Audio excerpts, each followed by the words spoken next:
So one of the places that thoughts in our brain come from, this is based on the yogic concept, and what the yogis basically discovered is that the more empty or non-active your mind is, the less activity that is in your mind, the deeper something will sink. Non-sleep deep rest has some benefits. That's step one. Wouldn't then be step two?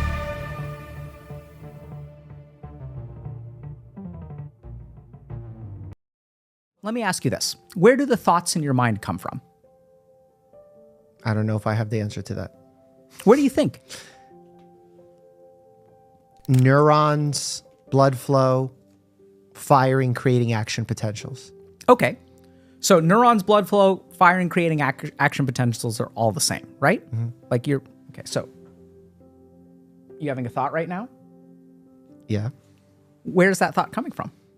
My brain. Okay.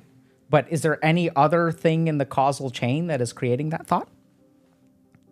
Is there anything else in the causal chain creating the thought? Sensation, receptors, etc. Right. So the simple idea. So one of the places that thoughts in our brain come from, this is based on the yogic concept. So sure, it's translated through the brain, but we know that our sense organs are a source of thoughts. So this is why advertising is a thing. Mm-hmm. If I show something to your eyes over and over and over again, it will trigger certain thoughts. It will trigger certain desires. Agreed? Mm-hmm. Okay.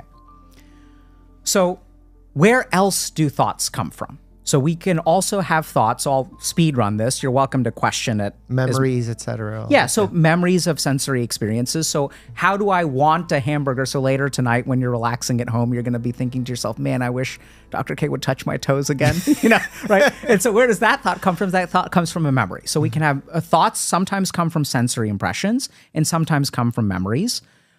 We can also think about something like studying, right? So I'm asking you questions, you're asking me questions. Where does this information come from? It comes from our memories. Mm-hmm. So let's take someone like anxiety, someone who has anxiety, or someone who has something like trauma. So these people literally have thoughts in their brain. They have, let's say, low self-esteem. But what does low self-esteem mean? There is a mechanism of low self-esteem. It is, maybe there's activation of the default mode network. We understand the neurology of this. But from an experiential standpoint, there is something in their, let's call it subconscious mind, I can go into more detail if you want, that generates low self-esteem thoughts. So if someone gets me a nice gift, my mind will, this is a sensory input, right? So I hand you a gift, you hand me a gift. Your mind can say, oh, this is wonderful, this is great, thank you so much. Someone else's mind can say, oh, I don't deserve this, right? So the thought is coming from somewhere. So along comes Yoga Nidra. And what the yogis basically discovered is that the more empty or non-active your mind is, the less activity that is in your mind, the deeper something will sink into your mind. Does that make sense? Well, I don't know what deeper into your mind means. I'll give you a simple example. So let's say you're studying for a test, right? Mm-hmm. So your licensing exam. And you're in let's say you're looking at a textbook. The more activity is in your mind, if you're thinking about this, let's say the library's on fire, there's going to be so much mental activity that what you are trying to absorb does not sink in. It doesn't enter your mind. It kind of bounces off. So you have to read the page again. Retention is not there. Yes, attention is not there. So retention and attention. Yeah. So one-pointedness of attention correlates with retention. Mm-hmm. Okay, agreed? Yeah. Okay. So now enter non-sleep deep rest. So this is a practice originally called Yoga Nidra. Now people are doing studies on it, lowers your cortisol level, all this good stuff, right? All these physiologic parameters. But the whole point of Yoga Nidra is not to do any of these things. The whole point of Yoga Nidra is to enter into such a state of rest. That's not the point of the practice, that's the prep. And then to implant thoughts deep into your mind so that they generate into your conscious mind. So what I mean by that is you take something called a sankalpa or a resolve. So whatever sankalp you use during Yoga Nidra gets implanted into your mind and then starts populating your mind during your regular time. So when I use this with patients, for example, who have a history of trauma and have self-esteem problems, so we came up with one sankalp, which is like, I deserve to be whole. So it's not that I am a good person, I'm going to manifest things in the universe, and there's interesting science on manifestation and stuff, which we can get to, but And it's just this idea that if you literally look at a patient who is struggling, their mind will have 100 thoughts over the course of the hour. And there is a particular practice that allows us to add 10 thoughts of whatever we want. So this is sort of the spiritual value of a sankalpa, and even there's even more even psychological benefits to it. There's spiritual benefits and transcendental benefits and all this kind of stuff, which is really what a sankalpa is about. But the point is that when we just do non-sleep deep breaths, you can look at all the studies on that, and no one's going to say anything about a sankalpa. But when you do the practice the way it was designed to be done, and you add something like a sankalpa, from a Western standpoint, there may be some kind of auto-suggestion or something like that, some kind of cognitive reframing. We're not quite sure what the mechanism is, but there's something to put your state of mind into something that is like a hypnotic state of mind. And then whatever you implant generates thoughts.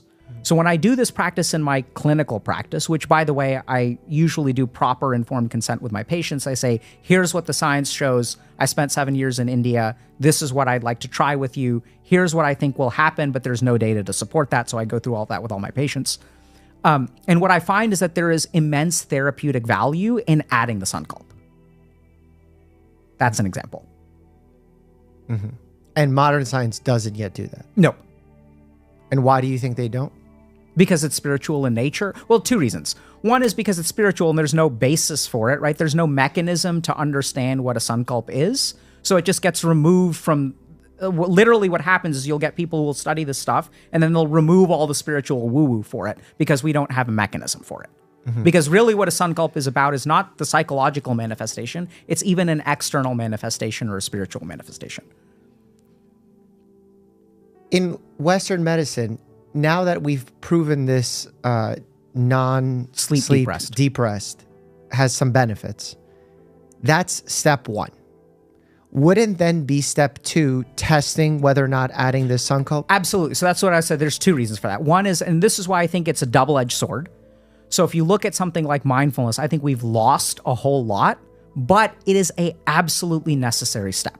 Mm-hmm. Because without the discovery of mindfulness and the protocolization and the removal of the spirituality, you've got this guru who's doing this mantra over here, you've got this guru who's doing this, you've got transcendental meditation. So now we have a research problem, right? Which is all these people are doing different things. What is responsible for the therapeutic change that we see in transcendental meditation or this kind of meditation or this kind of meditation? Yeah. So we have to distill it down to some kind of protocol and then we grow from there. Mm-hmm. So that is literally what the work that I try to do. Mm-hmm.